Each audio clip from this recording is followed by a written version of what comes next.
Hello दोस्तों, SSC GD previous year question के लिए एक और सेट लेके आए हैं और आज जो सेशन लेके आए हैं इसमें हम लोग 12/1/2023 शिफ्ट 3 के क्वेश्चन को कवर करने जा रहे हैं। किरण पब्लिकेशन का बुक है ये, सेट नंबर 11 आज हम लोग देखने जा रहे हैं। और फ्रेंड्स, इससे पहले जो है हम लोग सेट नंबर 1 से लेकर 10 तक का वीडियो जो है ऑलरेडी कवर कर चुके हैं। तो अगर आप लोग उस वीडियो को नहीं देखे तो इस वीडियो के डिस्क्रिप्शन में वो सारे वीडियो का लिंक यहाँ पे दिया गया, आप लोग यहाँ से देख लीजिए, या फिर हमारे चैनल के प्लेलिस्ट में भी जाके आप लोग उस वीडियो को देख सकते हैं। अलग से प्लेलिस्ट बना दिया गया है। और पीडीएफ के लिए हमारे टेलीग्राम चैनल विलेजर्स कॉन्सेप्ट को ज्वाइन कर लीजिए, वहां से इसका पीडीएफ भी आप लोगों को मिल जाएगा रिवीजन करने के लिए विद आंसर की के साथ। और फ्रेंड्स, इसमें हम लोग जीके जीएस और हिंदी के क्वेश्चन को कवर करेंगे। बाकी मैथ और रीजनिंग का जो क्वेश्चन होगा उसका आंसर की हमारे टेलीग्राम चैनल पे अपलोड कर दिया जाएगा क्वेश्चन के साथ में, तो आप लोग उसको वहां से डाउनलोड करके खुद से सॉल्व कर लीजिएगा। ठीक है, तो देखिए क्वेश्चन नंबर 1 से लेके यहाँ पे 1 से लेके 20 तक का जो क्वेश्चन होगा वो रीजनिंग का क्वेश्चन होगा। और हम लोग क्वेश्चन नंबर 21 से जो है इस वीडियो को शुरू करेंगे। तो क्वेश्चन नंबर 21 में दिया गया है सामान्य ज्ञान एवं सामान्य जानकारी का क्वेश्चन यहाँ से शुरू है। कह रहा है इसमें कि राज्यपाल के बारे में निम्नलिखित में से कौन सा कथन सही नहीं है। राज्यपाल के बारे में निम्नलिखित में से कौन सा कथन जो है वह सही नहीं है। तो राइट आंसर जो इसका हो जाएगा वो ऑप्शन नंबर जो 2 में दिया गया है कि उसके पास किसी व्यक्ति के मृत्यु दंड को क्षमा प्रदान करने, प्रविलंबन करने या माफ करने की शक्ति होती है। ये गलत है, ये केवल राष्ट्रपति के पास में होता है। तो इसलिए ऑप्शन नंबर जो 2 दिया गया इस क्वेश्चन का सही आंसर हो जाएगा। और उसके बाद चलिए अब अगला प्रश्न जो दिया गया इस प्रश्न को देखते हैं। प्रश्न नंबर हो जाएगा 22। ठीक है, प्रश्न नंबर जो है यहाँ पे 22 हो जाएगा। और इस प्रश्न में है कि पवनों का देश कहे जाने वाले देश की पहचान करें।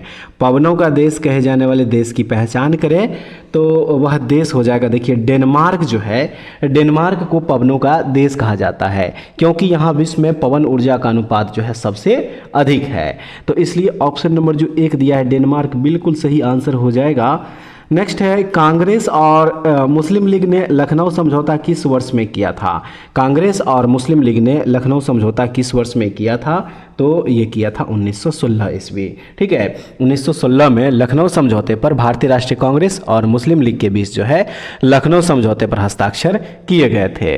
तो ऑप्शन नंबर 2 1916 बिल्कुल सही है। अगले प्रश्न में कह रहा है, देखिए खाली जगह दिया है, कह रहा है कि को प्रकृति की एक कार्यात्मक इकाई के रूप में देखा जा सकता है जहां जीवित जीव आपस में और आसपास के भौतिक वातावरण के साथ भी अंतःक्रिया करते हैं। तो इस खाली जगह पे पूछ रहा है क्या होगा। राइट आंसर इसका ऑप्शन नंबर 3 पारिस्थितिक तंत्र हो जाएगा। ठीक है, यहाँ पे क्या हो जाएगा, तो यहाँ पे होगा पारिस्थितिक तंत्र को प्रकृति की एक कार्यात्मक इकाई के रूप में देखा जा सकता है जहां जीवित जीव आपस में और आसपास के भौतिक वातावरण के साथ भी अंतःक्रिया करते हैं। तो ऑप्शन नंबर जो 3 दिया है देखिए बिल्कुल सही है। और उसके बाद जो अगला प्रश्न है इसमें कह रहा है कि बीसीसीआई का पूर्ण रूप क्या है। बीसीसीआई का पूर्ण रूप पूछ रहा है। तो देखिए बीसीसीआई का फुल फॉर्म होता है board of control for cricket in India. Option number जो 3 दिया है बिल्कुल सही हो जाएगा। ठीक है फ्रेंड्स, ऑप्शन नंबर 3 बिल्कुल यहाँ पे सही आंसर हो जाएगा। और फ्रेंड्स, बीसीसीआई का गठन जो है 1928 ईस्वी में हुआ था। कब हुआ था? 1928 ईस्वी में। ये भी जरूर याद रखिएगा। ऑप्शन नंबर 3 बिल्कुल सही आंसर है। अगला प्रश्न देखेंगे 26 नंबर में, भारत की पहली पंचवर्षीय योजना में शुरू की गई थी, यानी कि किस वर्ष में शुरू की गई थी। तो भारत की जो पहली पंचवर्षीय योजना थी वह शुरू किया गया था 1951 ईस्वी में। प्रथम पंचवर्षीय योजना का कार्यकाल 1951 से लेके 56 तक था। तो ऑप्शन नंबर 4 जो है इसका बिल्कुल सही है। और उसके बाद नेक्स्ट क्वेश्चन है कि नगद आरक्षित अनुपात के अलावा बैंकों को अल्प अवधि में नगद रूप में कुछ रिजर्व रखने की भी आवश्यकता होती है, जिसे कहा जाता है।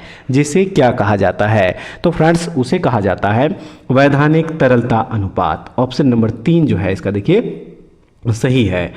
आइए अब अगला प्रश्न देखते हैं। इसमें दिया गया है कि महात्मा गांधी राष्ट्रीय ग्रामीण रोजगार गारंटी अधिनियम किस वर्ष में पारित किया गया था। किस वर्ष में पारित किया गया था? तो ये 2005 ईस्वी में। ठीक है, इसे 2005 ईस्वी में पारित किया गया था। और यह एक भारतीय श्रम कानून और सामाजिक सुरक्षा उपाय है जिसका उद्देश्य काम करने के अधिकार की गारंटी देना है। ठीक है फ्रेंड्स, तो ऑप्शन नंबर जो 2 दिया है 2005 ईस्वी बिल्कुल सही आंसर हो जाएगा। और चलिए अब अगला प्रश्न देख लीजिए 29 नंबर में, भारत के राष्ट्रपति ने सितंबर 2022 में वरिष्ठ अधिवक्ता को भारत के लिए अगला महान्यायवादी यानी कि अटॉर्नी जनरल नियुक्त किया। किनको नियुक्त किया गया? तो ये नियुक्त किया गया था आर वेंकट रमनी को। ऑप्शन नंबर जो 2 दिया है बिल्कुल सही है। और उसके बाद जो है इसमें पूछ रहा है कि किस भारतीय प्रधानमंत्री के कार्यकाल में भारतीय संविधान में मौलिक कर्तव्यों को शामिल किया गया। किस भारतीय प्रधानमंत्री के कार्यकाल में, तो उसमें भारत की प्रधानमंत्री थी इंदिरा गांधी। ऑप्शन नंबर जो 1 दिया है इसका देखिए बिल्कुल सही आंसर यहाँ पे हो जाएगा। ठीक है, इंदिरा गांधी के नेतृत्व में भारत के संविधान में मौलिक कर्तव्य जोड़ा गया। सरकार द्वारा गठित स्वर्ण सिंह समिति की सिफारिश पर जो है 1976 ईस्वी में, ठीक है, कब, तो 1976 ईस्वी में 42 में, याद रखना है 42वें संविधान संशोधन के द्वारा जो है नागरिकों के मौलिक कर्तव्य के संविधान में जोड़ा गया था। तो ऑप्शन नंबर 1 इंदिरा गांधी इस क्वेश्चन का है सही आंसर। और उसके बाद है कि हरित क्रांति मुख्य रूप से किस पर निर्भर है। हरित क्रांति मुख्य रूप से किस पर निर्भर है, तो ये हाई यील्ड वैरायटी प्रोग्राम पर निर्भर है। ऑप्शन नंबर जो 3 दिया गया है देखिए इसका बिल्कुल सही आंसर हो जाएगा। और उसके बाद जो अगला प्रश्न दिया गया है इसमें प्रश्न नंबर हो जाएगा 32। कह रहा है कि आईसीसी अंडर 19 विश्व कप में अंडर 19 भारतीय क्रिकेट टीम के कोच कौन थे। तो सही आंसर इसका हो जाएगा, देखिए उस समय जो कोच थे इसका जो सही आंसर हो जाएगा वो ऋषिकेश कनितकर हो जाएगा। ठीक है, ऋषिकेश कनितकर। ऑप्शन नंबर यहाँ जो 2 दिया गया है देखिए बिल्कुल सही आंसर यहाँ पे हो जाएगा। ठीक है, चलिए अब अगला प्रश्न देख लीजिए। प्रश्न नंबर जो 33 है इसमें कह रहा है कि तिरुवातिरकली त्योहार मुख्यतः निम्न में से किस राज्य में मनाया जाता है। तिरुवातिरकली त्योहार मुख्यतः निम्न में से किस राज्य में मनाया जाता है, तो ये मनाया जाता है भारत के केरल राज्य। ऑप्शन नंबर 4 हो जाएगा बिल्कुल सही। अगला प्रश्न देख लीजिए। Synthetic fibre, synthetic rubber, plastic, dyestuff, drug और फार्मास्यूटिकल्स के निर्माण के लिए किसका उपयोग किया जाता है। तो फ्रेंड्स देखिए इन सब के निर्माण का जो है पेट्रो रसायन जो है इसका इस्तेमाल किया जाता है इन सब के निर्माण में। ऑप्शन नंबर 2 बिल्कुल सही हो जाएगा। और नेक्स्ट क्वेश्चन में कह रहा है कि निम्नलिखित में से कौन सी एक अवसादी चट्टान नहीं है। निम्नलिखित में से कौन सी एक अवसादी चट्टान नहीं है, तो ग्रेनाइट जो है यह एक अवसादी चट्टान नहीं है। ठीक है, ग्रेनाइट जो है यह एक अवसादी चट्टान का उदाहरण नहीं है। ऑप्शन नंबर जो 1 दिया है इसका बिल्कुल सही आंसर हो जाएगा। अक्टूबर 2022 में भारत सरकार द्वारा राजस्व सचिव के रूप में किसे नियुक्त किया गया। अक्टूबर 2022 में भारत सरकार द्वारा राजस्व सचिव के रूप में किसे नियुक्त किया गया है, तो इसका पहले ऑप्शन देख लेंगे। देखिए यहाँ जो 4 ऑप्शन दिया गया है तो इसका सही आंसर जो हो जाएगा वो ऑप्शन नंबर 2 संजय मल्होत्रा जो है इसका सही आंसर हो जाएगा। ठीक है, याद रखना है। अगले प्रश्न में दिया गया है कि 28 मार्च को लोकसभा में आपराधिक प्रक्रिया पहचान विधेयक 2022 किसने पेश किया। किसने पेश किया था, तो ये पेश किया था अजय कुमार मिश्रा ने, जो कि ऑप्शन नंबर 2 में इसका सही आंसर दिया गया है। मेगास्थनीज के अनुसार चंद्रगुप्त के रक्षक शाही जुलूसों के दौरान सोने और चांदी से सजाए गए किसकी सवारी करते थे। किसकी सवारी करते थे, सही है हाथियों की। तो क्या हो जाएगा इसका ऑप्शन नंबर 1 बिल्कुल सही हो जाएगा। कालबेलिया किस भारतीय राज्य का प्रसिद्ध लोक नृत्य है। कालबेलिया किस भारतीय राज्य का प्रसिद्ध लोक नृत्य है, तो यह लोक नृत्य है राजस्थान का। ऑप्शन नंबर 4 जो है इसका देखिए बिल्कुल सही हो जाएगा। 40 नंबर जो क्वेश्चन दिया है देखिए इसमें कह रहा है कि निम्नलिखित में से कौन सा त्यौहार अगस्त सितंबर में फसल की कटाई के मौसम को मनाता है, मौसम में मनाया जाता है ये। तो याद रखना है ये मनाया जाता है इसमें ओणम त्यौहार इसको कहा जाता है, जो कि केरल में मनाया जाता है। तो ऑप्शन नंबर 1 इसका हो जाएगा बिल्कुल सही। और उसके बाद अब यहाँ से देखिए मैथ का क्वेश्चन स्टार्ट हो रहा है। तो फ्रेंड्स इसका क्वेश्चन और विथ आंसर की जो है हमारे टेलीग्राम चैनल पर अपलोड कर दिया जाएगा, वहाँ से इसको लोड करके आप लोग सॉल्व कर लीजिएगा। ठीक है, तो चलिए अब यहाँ से जो है हम लोग देखेंगे क्वेश्चन नंबर 61 से हिंदी का क्वेश्चन यहाँ से शुरू है।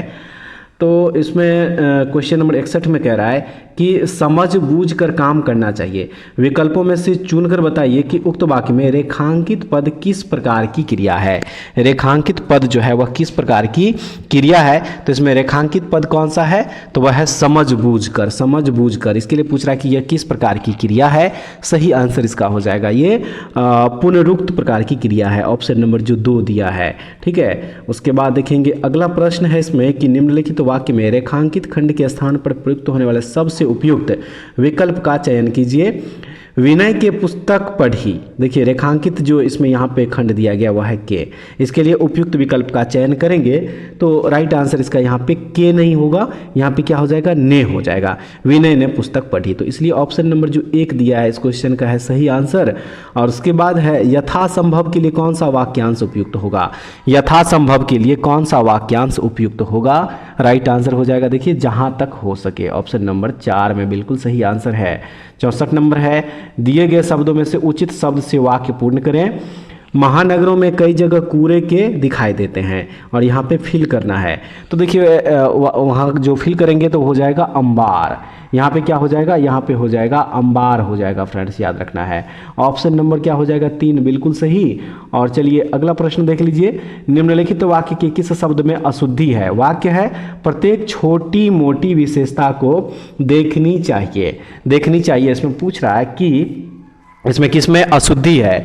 तो राइट आंसर इसका ऑप्शन नंबर जो 1 दिए देखनी, जो देखिए यहाँ जो लिखा गया है ये इसमें जो है ये अशुद्ध लिखा हुआ है। ठीक है, ये यहाँ पे क्या हो जाएगा, अशुद्ध लिखा हुआ है। ये यहाँ पे देखनी ऐसे नहीं बल्कि देखनी यानी कि न दीर्घिकार होनी चाहिए। तो ऑप्शन नंबर 1 बिल्कुल सही हो जाएगा। और 66 नंबर में दिया गया है कि निम्न में से किस वाक्य में कला के सही पर्यायवाची शब्द का प्रयोग हुआ है।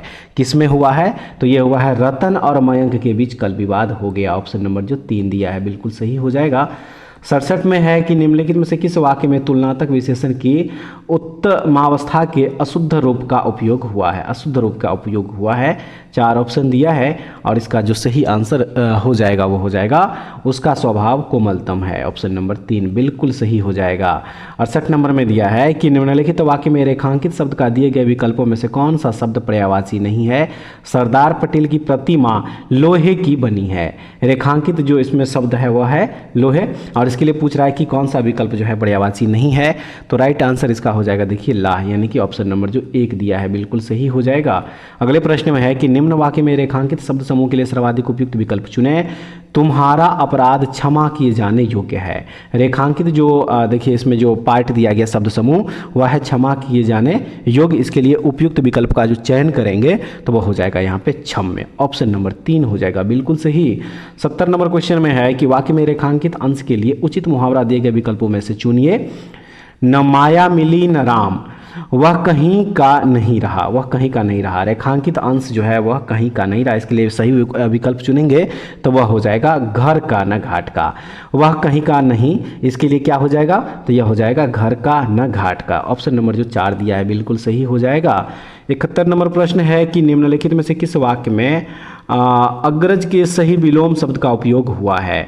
तो राइट आंसर इसका जो हो जाएगा वो हो जाएगा यहाँ पे ऑप्शन नंबर 4 मोहन मेरा अनुज है।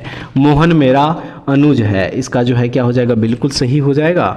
और चलिए नेक्स्ट देख लीजिए। 72 नंबर क्वेश्चन में है कि निम्न में से शुद्ध वाक्य का चयन कीजिए। कह रहा है कि निम्न में से शुद्ध वाक्य का चयन करें। तो उन लोगों की मनोवृत्ति ठीक नहीं लगती, ये शुद्ध वाक्य है। इसमें ऑप्शन नंबर 2 हो जाएगा बिल्कुल सही। 73 नंबर में है कि निम्नलिखित विकल्पों में से जो उचित समय पर ना हो वाक्यांश के लिए एक सार्थक शब्द क्या होगा। जो उचित समय पर ना हो इसके लिए ये जो वाक्यांश है इसके लिए सार्थक शब्द कह रहा है चुनने के लिए सार्थक शब्द हो जाएगा असामयिक, यानी कि ऑप्शन नंबर 3 जो है देखिए बिल्कुल सही है। अब चलिए अब जो अगला प्रश्न हो जाएगा इसमें प्रश्न नंबर 74 होगा। कह रहा है कि निम्नलिखित अर्थ को समझाने वाले मुहावरे का चयन विकल्पों में से कीजिए। इज्जत उतारना, मुहावरा है इज्जत उतारना। इसके लिए सही जो है अर्थ यहाँ पे क्या करना है, चूज करना है। तो वो हो जाएगा मिट्टी पलीद करना। ऑप्शन नंबर जो 1 दिया है। ठीक है, नेक्स्ट 75 नंबर क्वेश्चन है कि निम्नलिखित वाक्यांश के लिए सार्थक शब्द का चयन विकल्पों में से कीजिए। जिस घटना को वचन से व्यक्त किया ना जा सके। जिस घटना को वचन से व्यक्त ना किया जा सके, तो सही हो जाएगा इसका अनिर्वचनीय। ऑप्शन नंबर 3 बिल्कुल सही हो जाएगा। और उसके बाद यहाँ से 76 से 80 का जो क्वेश्चन है इसमें कह रहा है कि निम्नलिखित गद्यांश में कुछ शब्दों को हटा दिया गया है। दिए गए विकल्पों की सहायता से रिक्त स्थानों की पूर्ति कीजिए। प्रत्येक संख्या के लिए सबसे उपयुक्त विकल्प का चयन करें। तो इस गद्यांश को जो है पहले आप लोग पूरा पढ़ लीजिए। ठीक है, गद्यांश जो दिया है कि मानव सभ्यता वनों में पलकर हुई है, खाली जगह यहाँ पे हो जाए, यहाँ पे फिल करना है। तो इस तरह से आप यहाँ से लेके और यहाँ तक पूरा पढ़ लीजिए और उस बेस पे जो देखिए ऑप्शन जो दिया गया है, तो सबसे पहले 76 नंबर प्रश्न को देखिए 4 ऑप्शन 76 में जो दिया गया है, इसका सही आंसर जो हो जाएगा वो ऑप्शन नंबर 2 विकसित हो जाएगा। 77 का राइट आंसर ऑप्शन नंबर 1 खाकर हो जाएगा। 78 का हो जाएगा संस्कृति ऑप्शन नंबर 3। उसके बाद जो 79 नंबर में 4 ऑप्शन दिया है, राइट आंसर इसका हो जाएगा तपोवन ऑप्शन नंबर 2। और 80 का सही आंसर हो जाएगा तत्पर ऑप्शन नंबर 2, बिल्कुल सही हो जाएगा।